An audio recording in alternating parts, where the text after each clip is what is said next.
बाद जम्मू कश्मीर के विधानसभा चुनाव की। दिसंबर 2023 में सुप्रीम कोर्ट ने जम्मू कश्मीर में 30 सितंबर 2024 तक चुनाव कराने के निर्देश दे दिए थे। इसको लेकर अब कवायद तेज हो चुकी है। विधानसभा चुनाव को लेकर चुनाव आयोग की टीम ने जम्मू कश्मीर का दौरा किया और आज मुख्य चुनाव आयुक्त राजीव कुमार ने जम्मू कश्मीर से प्रेस कॉन्फ्रेंस की और कहा कि चुनाव जल्द होंगे। दरअसल पूरी कवायद यहां शुरू हो गई है। इलेक्शन कमीशन के 3 मेंबर्स की टीम 2 दिन के जम्मू कश्मीर दौरे पर रही। गुरुवार को इलेक्शन कमीशन के साथ रीजनल और नेशनल पार्टियों की मीटिंग हुई। इन तमाम दलों ने जल्द चुनाव कराने की मांग की है। दिसंबर 2023 में सुप्रीम कोर्ट का ऑर्डर भी था कि 30 सितंबर 2024 तक चुनाव कराया जाए। विधानसभा के चुनाव जल्द होंगे, इलेक्शन कमीशन की तरफ से भी बात कही गई है।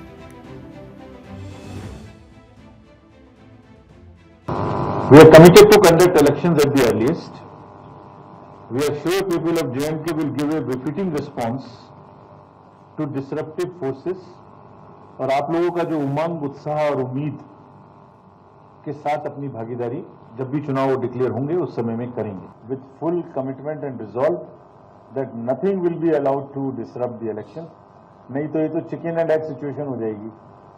जब जब हम चुनाव की बात करेंगे, जब ऐसी एक्टिविटी बढ़ेंगी, हम पीछे हट जाएंगे तो we will be kind of making the, बिना लड़े ही हम तो विक्ट्री दूसरे को दे देंगे, ऐसा नहीं होगा। तो जम्मू कश्मीर में विधानसभा के चुनाव जल्द होंगे। कल राजनीतिक दलों के साथ चुनाव आयोग की बैठक भी हुई। इसमें राजनीतिक दलों ने कुछ मांगे भी रखी हैं। इन दलों की तरफ से मांग की गई कि सभी को समान रूप से सरकार चुनने का हक दिया जाए। पार्टियों को रैली प्रदर्शन करने का समान यानी कि बराबरी का मौका मिले। सभी नेताओं को पर्याप्त और बराबर सुरक्षा दी जाए। सुरक्षा एक इशू है यहाँ। पोलिंग स्टेशन 2 किलोमीटर के अंदर के दायरे में हो ताकि लोगों को वोट कास्ट करने में कोई इशू ना हो। और जम्मू कश्मीर विधानसभा चुनाव से जुड़े कुछ आंकड़े भी हैं। फिलहाल कुल वोटर्स की संख्या 87,09,000 से ज्यादा है, जिसमें 44,46,000 पुरुष वोटर हैं। महिलाओं की आबादी वोटर्स के लिहाज से कम है। 42,62,000 महिला वोटर्स हैं।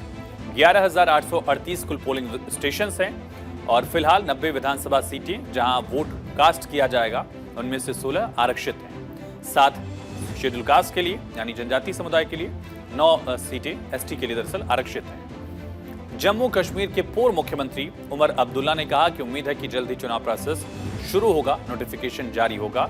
ये दरअसल उनकी तरफ से उम्मीद की गई है।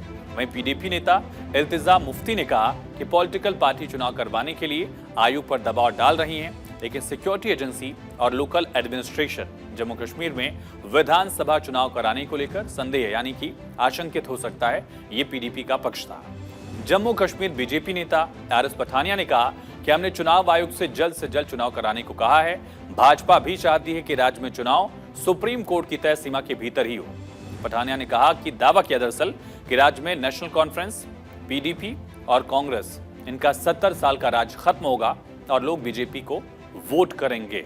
ये दरअसल उम्मीद जाहिर की गई है। दरअसल 5 अगस्त 2019 को जम्मू कश्मीर से आर्टिकल 370 जब खत्म किया गया, साथ ही राज्य को 2 केंद्र शासित प्रदेशों जम्मू कश्मीर और लद्दाख में बांट दिया गया था, तभी विधानसभा भी भंग हो गई थी।